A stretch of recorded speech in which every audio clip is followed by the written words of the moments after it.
Halo semuanya, Assalamualaikum warahmatullahi wabarakatuh.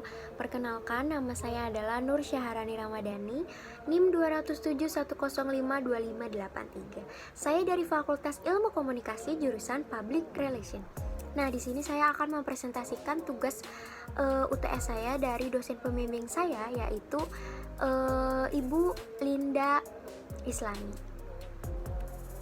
Nah, sebelum saya presentasi, di sini saya akan menjelaskan tema apa yang telah saya pilih. Tema yang telah saya pilih adalah dampak virus corona bagi perekonomian.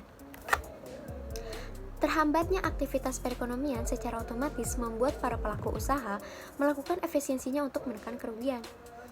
Akibatnya adalah banyak pekerja yang dirumahkan atau diberhentikan. Pandemi virus corona membuat seluruh sektor ekonomi terpukul.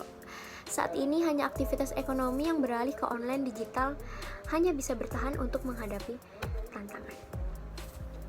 Sekarang pun sektor UMKM dan informal pun juga terpukul karena COVID-19 ini. Mengisyaratkan orang tidak boleh keluar rumah dan membatasi interaksi sehingga berbagai kegiatan yang dulu berjalan lancar jadi berhenti. Ekonomi aktivitas informal pun terpukul karena orang tidak melakukan interaksi secara fisik. Dalam estimasi COVID-19 ini, kita melihat pertama konsumsi masyarakat yang akan drop. Dan kita semua tahu konsumsi mempengaruhi ekonomi hampir 60%. Kedua, dengan adanya ketidakpastian, investasi ikut melemah. Mereka berhenti akibat COVID-19. Ekonomi global dipastikan melambat, menyusun penempatan dari WHO yang menyebutkan wabah corona sebagai pandemi yang mempengaruhi usaha dunia. Virus corona tidak hanya memiliki dampak kesehatan, namun dampak virus corona bagi perekonomian Indonesia juga tidak kecil. Menteri Keuangan Republik Indonesia mengatakan bahwa proyeksi pertumbuhan ekonomi Indonesia hanya akan mencapai 2,3% saja. Bahkan dalam situasi terburuk ini pun ekonomi bisa menurun hingga minus 0,4%. Salah satu kegiatan yang menghilang dari rutinitas ini adalah tidaknya berbelanja, keluar rumah, melalui UMKM yang ada. Karena inilah UMKM kesulitan untuk membayar biaya-biaya yang ada.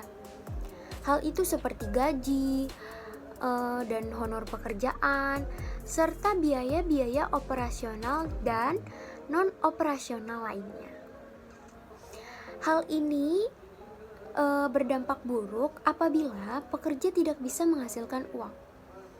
Mereka terpaksa pulang kampung dan tidak memiliki pilihan lainnya. Pasalnya, mereka tidak memiliki penghasilan yang cukup untuk hidup di tempat perantauan. Mau tidak mau, pulang ke rumah adalah hal yang harus dilakukan untuk bertahan hidup. Beberapa stimulus ekonomi diluncurkan.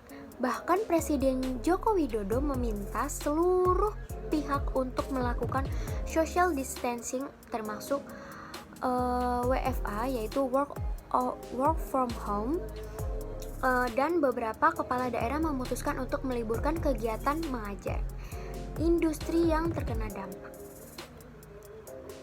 Pertama adalah tingkat tinggi seperti perusahaan manufaktur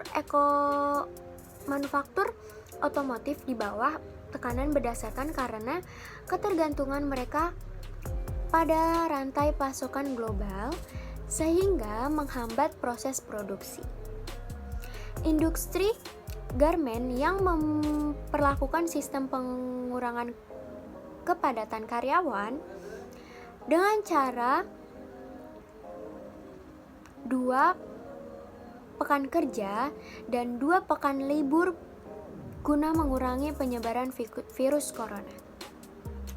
Tentu hal ini berdampak pada menurunnya produksi sehingga perusahaan bisa mengalami kerugian yang berujung PHK.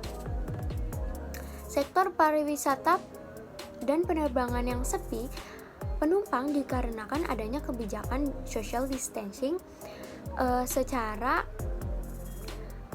retail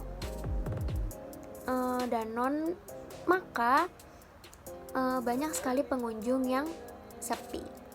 Nah, segitu aja presentasi dari saya. Maaf bila ada kesalahan kata atau kata-kata saya yang berlibat-libat karena saya juga masih belajar. Dan sekian dari presentasi yang telah saya bawakan ini.